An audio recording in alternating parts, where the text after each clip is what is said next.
The opinions expressed in this video reflect the opinions of the participants only and do not reflect the opinions of the producer or Georgetown University Law Center. Georgetown University Law Center and/or Georgetown University in no way endorse this video. Georgetown University Law Center is located away from the primary Georgetown campus in Washington, D.C., about a half-mile away from the Capitol building. Georgetown is the nation's second largest law school with nearly 2,000 full and part-time JD students, and is set right in our nation's center of government. For obvious reasons, it is perhaps the most popular law school amongst the politically inclined. The area that surrounds the Capitol abounds with opportunity for a politically minded student. Senators, congressmen, lobbyists, and all manner of government offices, including the Supreme Court, are in the area. Georgetown was ranked as the 14th top law school in the nation for 2010 by the U.S. News & World Report, and number 1 for its rather large part-time program, which has 374 students enrolled. Georgetown has enjoyed the number 14 spot on U.S. News' list since 1999. The traditional JD degree can be completed in 3 years full-time or 4 years part-time. In addition to the JD, Georgetown offers several LLM programs and has recently begun offering a Master's of Studies of Law degree. Georgetown's alumni list reads like a veritable who's who of current and former governmental figures, both elected and appointed. Let's meet some students. My name is Robin Donnelly. I'm a third-year law student here at Georgetown. My name is Richard Ramsey. I'm from Long Island, New York. Went to undergrad at Yale University. Hi, my name is Henry Chen. I'm from New York State. I'm here at Georgetown University Law Center as a second-year law student. My name is Lisa Jabali, and I went to Georgetown. Hi, my name is Matt Windsor. I'm a 3L here at Georgetown, and originally came from California. I went to undergrad at Pomona College. Why Georgetown Law? I started actually in the part-time program here, working full-time during the day, and that's essentially why I decided to go to Georgetown, is because I was continuing in my job. Georgetown has a really large evening program because there's so many people in this town who have jobs they don't want to give up, so it's kind of unique. People who work on the Hill or in defense or in intelligence or in the executive branch somewhere. I came to Georgetown primarily because of the Curriculum B, which is the alternative curriculum that they have for first-year students. And they do a lot of cross-disciplinary work, a lot of work with integrating history and other disciplines into the law and showing you that not everything is a uniform set of boxes to learn the law. They do alternative ways to learn law. You get all of the first-year curriculum that everybody else gets, but you get it in a different way. I wanted to go to a school that was not only well-renowned, but in a place where I could start to examine the kind of law that sort of crosses with civil rights, and being in the sort of the seat of government is an important area, I think, to be in. It's one of the largest law schools in the country. I guess there are good things and bad things about that. The sections are rather large, so you won't get to know everyone in your section, but you will meet a lot of interesting people, I think, from very diverse backgrounds. So that's one of the upsides of going to school at Georgetown. I decided to come to Georgetown because of its location here in D.C. I wanted to be surrounded by the Capitol and all the politics, and I haven't been disappointed. I've been really involved in a lot of different things that go on in the city. What are the benefits of going to law school in D.C.? It is interesting being a student at in D.C. because it feels like you're kind of in the center of the political capital of the states. We've got a chance to meet with different judges, like, for example, Justice O'Connor came last year to dedicate our building. I don't think I would really get a chance to meet a Supreme Court justice face-to-face in other situations. Being in DC is fantastic for law school in general. You're right by the Supreme Court. I'm looking at Judiciary Square right now. I'm looking at courthouses everywhere you can see. I got to see oral arguments before the Supreme Court. At Georgetown, I got to see moot arguments that were for upcoming Supreme Court decisions. You get everything here. If you're interested in the high-powered law stuff, you couldn't ask for a better school. One of the biggest things that I've been able to do is I worked at the district court here in D.C., and that gave me the opportunity to see a lot of different things that go on. I've also worked for the city of D.C., and I'm hoping to actually get a job on Capitol Hill working for the Senate Judiciary Committee, so that hasn't come through yet, but it's a possibility. But those are the kinds of things you get to do if you go to school here in D.C. The advantages of going to school in DC are the community that the law schools draw from, especially the adjunct professors that come to Georgetown, and I think it's also true with the other law schools in town. You know, our practitioners from, like, for example, Justice John Roberts was an adjunct here up until his nomination, and they regularly draw from people who either are in government. I have a class right now with a judge, Court of Appeals judge, or in private practice, but you know, doing the type of like really high-level law that you don't get in other towns. Minority lawyers in the area have been particularly helpful with the Black Law Students Association. A friend of mine and I began a gospel ensemble last year, and members of different firms have come and supported us, and you know, actually want to see if they can record us. So I mean, there's a lot of things that just go on here that I don't think I would have found at other law schools. How would you describe the workload? First year is probably the most studying you'll do. Second year is a lot of studying as well, but you have to be able to balance looking for a job and being a part of extracurricular but academic programs in addition to your studies. So it's a different kind of pressure. I don't know which one I would rather, but right now the job thing is sort of settling down, but at the same time I have a number of leadership roles in different organizations, and those are equally as important to your career as the rigors of an academic curriculum are.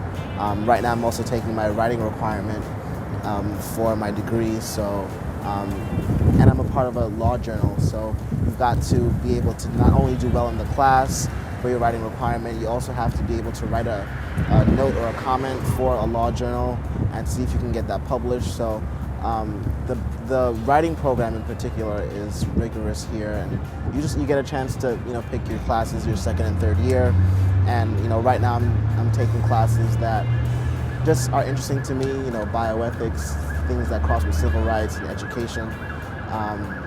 So this is a balancing act. The workload is pretty severe. I think it's probably pretty standard for other law schools and its other peer law schools. Having worked full-time and gone to school my first year, I can't imagine anything more severe than that. So now the workload, just as a daytime student, it's like a full-time job, but otherwise it's manageable. So you've got time to hang out and enjoy the rest of the city. As a law student at Georgetown, are you interested in going into government?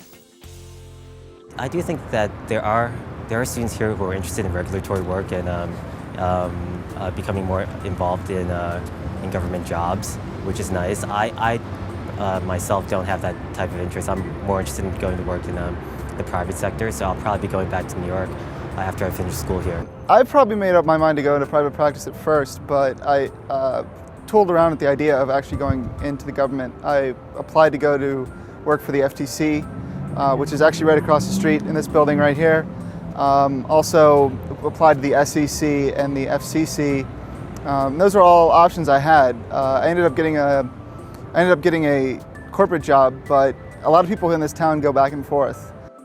Do you think that politics is discussed here more than at other law schools? Yeah, I think that's probably true. In DC, they tend to have a lot more knowledge about what's going on, current events, especially foreign affairs and those types of things, than in other cities. So politics is, I think a major topic of conversation in class, and also there's all kinds of events going on a regular basis. Politicians or other political actors coming to campus, making speeches, speaking in panels and those types of things, and that's probably more frequent here than in other cities. We have speakers that come in all the time to, whether it's debating about the Supreme Court nominations or whatever current event, big event is happening, there's always somebody that we can contact, someone at the administration or student groups bring in to talk to us about what sort of the national sentiment is, or what conservatives are saying, what liberals are saying, what certain interest groups are saying. Is there a noticeable political bent amongst the faculty? They're for the most part liberals, but they are very keen on presenting fair arguments in class and presenting both sides of the argument and allowing students to debate back and forth. They don't, even though they may have a particular bent, they don't always show that bent. And if they do, they say, well, that's their opinion, but they want to hear the arguments on the other side, and they're very open to what other students have to say. How have you found your fellow students socially?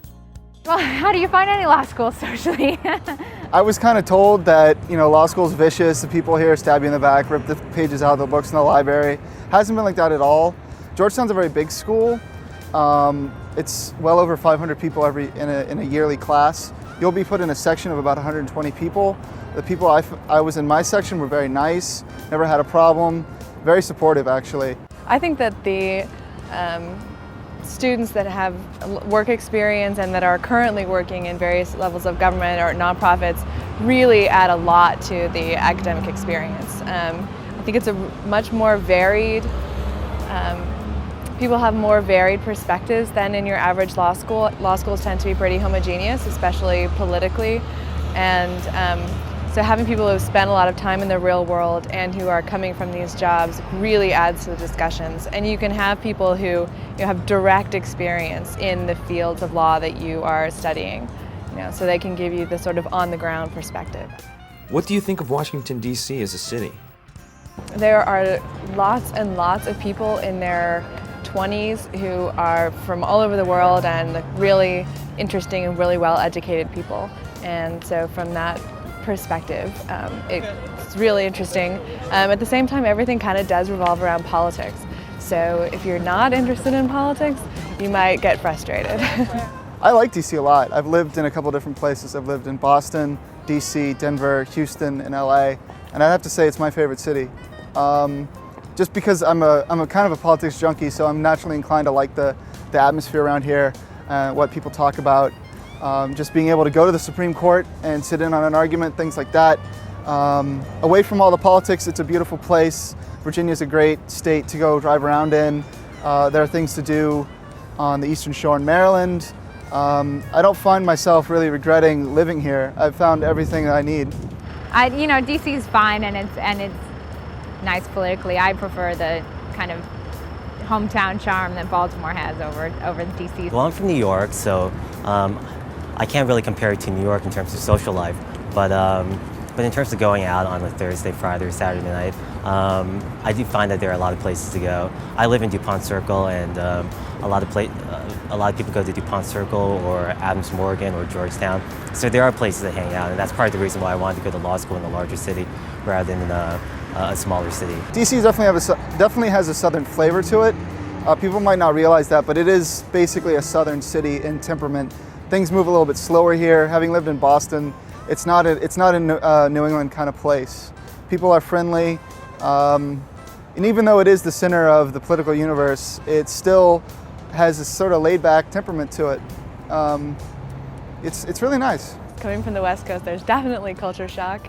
The East Coast is just very different, especially I'm from the Pacific Northwest, which is its own little mini country up there. It doesn't really interact much with the rest of the country, or they try not to. And especially going to school in the South is very different. There are things about DC that are really similar to the South, like race relations here are much more similar to the South than you would find in the North or on the West Coast. So some of those things there's an element of culture shock there. Do you need a car to go to school here? No, you shouldn't have a car to live here. Cars are trouble to live here. They have a great metro system. You can get almost anywhere you want on the metro. Almost everywhere. Every student I knew was familiar with the metro and navigated the metro. I'm just getting used to it now that I have a car here. It's definitely a car city. I think my biggest beef is that the metro closes at midnight.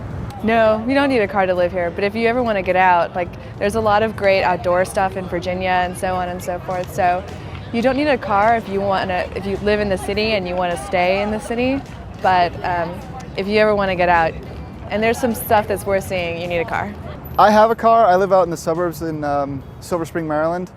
I'd say if you lived in the city, you don't really need a car. The subway system is pretty good. The metro is pretty good. Again, like most cities though, if you need to get out of the city, yeah, you need a car. But it's not like LA or any of the cities in the West where I've been. The area that I live in, it's actually really hard to find parking, so I think just last year alone, I got somewhere between $300 to $400 in parking tickets. And I actually ended up not using my car that much because of the metro system here is so good that you can pretty much get anywhere that you really want to go. How have you found the faculty? My first year section was about 115 students. That being said, I actually was able to develop pretty good relationships with one or two of my professors. And I found that once I got in touch with them, they were actually very willing to, invite me to their office and sit down and talk with me about my interests and what I wanted to do with my degree. So actually, even though it's a very large institution, I actually found that the professors have been very receptive to sitting down with the students and learning about them individually. Great. I think it was overall pretty well. Obviously there were some exceptions, but usually I found that faculty very accessible, even if not with office hours, then with email, always ready to talk to students. After every class there's always a group of students, hanging out and wanting to talk with the faculty afterward. Georgetown's a huge school. It's huger than most law schools, so the amount of accessibility really surprised me. I didn't think it would be that easy to be able to talk with a professor, but I was able to be a research assistant and actually became very close with several professors.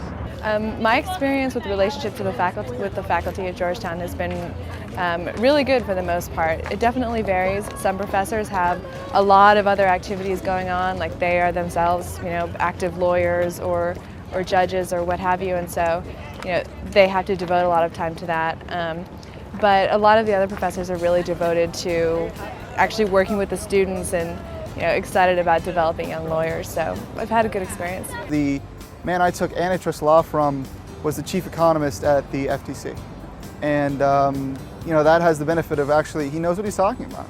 It's not as sort of an ivory tower isolationist kind of thing where people have never practiced law, they've just been teaching it all their lives. But the professors that do this full time are again also very involved outside the law school. My common law professor has argued many cases in front of the Supreme Court. He argued in Bush v. Gore, actually. So again, it's not like some law schools where the professors have no real practical experience. In terms of their relationships with the students, I'd say it's very good. I haven't heard too many complaints about professors who are nasty or mean or distant from the students. I found my professors to be accessible whenever I needed them to answer questions, and I'm more than happy to provide references or job leads or anything like that. What is the job market like for Georgetown Law alums? A lot of them stay in DC actually. There's a million lawyers here. There's a lot of people staying. If you're not staying here, you're probably going to New York. From what I've heard from this year's students, not a lot of people had trouble finding jobs. Although, sort of ironically, and I think this is sort of counter to history, the historical trends, is that it was easier to get a job in New York than it was in DC this year. I don't know why, that's not usual. But no, I don't think it's that hard. I mean, if you can't get a corporate job, there's tons of, and by corporate I mean a big law firm job. There's tons of smaller law firms, and there's so many NGOs and government agencies that I don't think Georgetown students have trouble finding employment. If you're willing to stay in DC, as a lawyer, there's something here for you to do. What drew you to law school? Why do you want to be a lawyer? I'm interested in civil rights law, I'm interested in environmental law, all things, criminal law, the whole thing.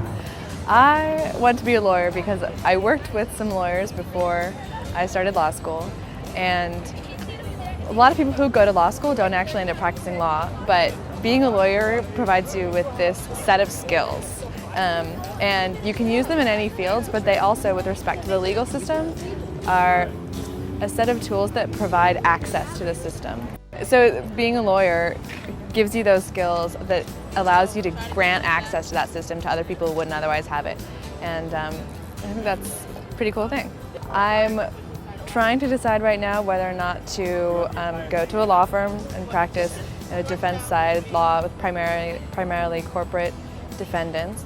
But I'm also looking into the Navy Judge Advocate program, so I'd be a military lawyer. I've always liked the law ever since high school. I did a mock trial team in high school, debate, and it always just appealed to me. I thought I could be pretty good at it, and I did all right, and I liked going to court, and I liked making arguments, and learning about the different areas of law is something that's sort of, it never grows old for me. And I think the other thing that drew me to it is that even though the law is a field, it's so wide open, you can do so much with it. You could be an aviation lawyer, or you could be a family counselor. I mean, you can do almost anything that you want to with a law degree. It's a very generalist field to go into. So even though you spend 3 years and a lot of money, you don't find yourself really locked into a certain kind of career that you might if you go to, say, get a doctorate in history or something else like that. Can you describe your fellow students? I've seen so many different types of people here, and that goes to Georgetown's size. There's so many kids from so many diverse backgrounds that I had all my stereotypes shattered when it came to who's a lawyer and who's not. Oh, they're terrific. I mean, I went to college in an Ivy League institution. I went to Yale in Connecticut, and I think the students here are very smart. I think what impressed me most was that everyone's very committed to their work.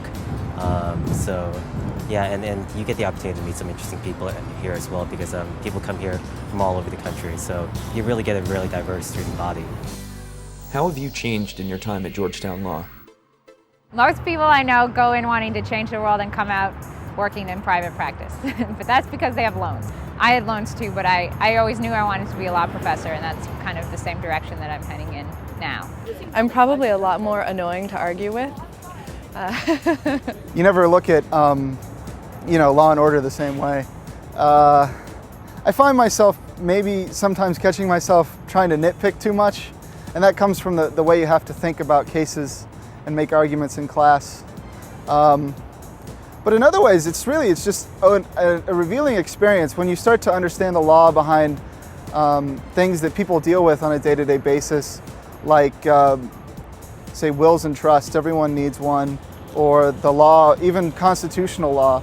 Everyone talks about freedom of speech or right of assembly, but they don't really know what the limits are, or why the law the way it is. You just find yourself understanding things better. I've been able to sort of examine my own personality and see what kinds of people I click with more than others. I don't think that was as big of an issue in undergrad, but in a sort of a professional atmosphere, you've got to be able to find, I mean, we're all dealing with type A people, and within the type A, then you sort of have to find which people you'll actually, be friends with, whether they're just colleagues or they'll be personal friends as well. So evaluating people on a different level and knowing what I'll tolerate and what I won't tolerate. I had some of the best of times and some of the worst of times in law school, so it was very hard. I did not expect to be kind of have my mind disassembled as much as it was. Sometimes I was challenged on things that I didn't think I should have been challenged on, but in other ways I was challenged, and it was very helpful. And certainly I grew and read more and learned more about the law than I had ever known before. So that there was a benefit to that, and I was socialized appropriately to conduct myself appropriately in the legal world as well. So for what that was worth. What kind of person might not be happy here? Someone who does not like to work hard. Someone who's not open to ideas and open to changing their perspective on things. I think that if you're the type of person who really wants lots and lots of intimate interaction with your professors, you want really small classes, then Georgetown's not the place for you. It's a really big law school. A lot of people are older, so it's much more of a do-it-yourself atmosphere. It's not as, I think, fraternity-like as some smaller schools. Like, everybody doesn't know each other and so on. So I think if those are the things that you really like in an academic experience, then Georgetown's probably not right. What advice do you have for prospective students looking at law schools in general, and Georgetown in particular? In general, make sure you want to be a lawyer. I have too many friends who went to law school that didn't know why they went to law school. They just thought that they had a liberal arts degree and thought that maybe it was a good way to spend 3 years. Don't do that to yourself. I mean, it's expensive, it's time consuming, and it's hard. My one piece of advice I keep telling one else is that when you're applying to law school, or when you get into law school, I should say, is to make sure you have a balanced life. Any law school that you go to will tell you that your first year is your most important year, and you need to work your hardest. And while I agree with that, you also have to find time for yourself, find time for your family, your friends. My advice to people who are considering law school is to absolutely work first. It Definitely, it completely changes you. There's a lot to learn about how to be a professional. I think you'll be a better student, and you'll understand how the law affects people's lives in a way that you won't understand if you never have done anything except for be in school. I think you come up with more nuanced positions from the people who've had jobs or some other non-academic experiences. You should probably try to look at law schools that are close to where you think you would want to ultimately practice law. It's a good opportunity to become familiar with the city, and the law schools that are located close to where you ultimately want to end up probably have better connections with law firms. In general, coming to Georgetown, this is a great place. You're well respected. It's the best law school in DC. And again, you're surrounded by so much opportunity that you can't find anywhere else, even New York. This is obviously the political center of the nation. And if you are at all interested in politics or government, I really can't think of a better place for you to go to law school. Be sure you want to go to law school before you go to law school. Be sure that it's what you want to do. I met a lot of people who weren't sure, and they did fine. They probably could have been happier somewhere else. It's definitely a commitment of time and money and resources, and if you're not sure that it's what you want to do, then you shouldn't do it.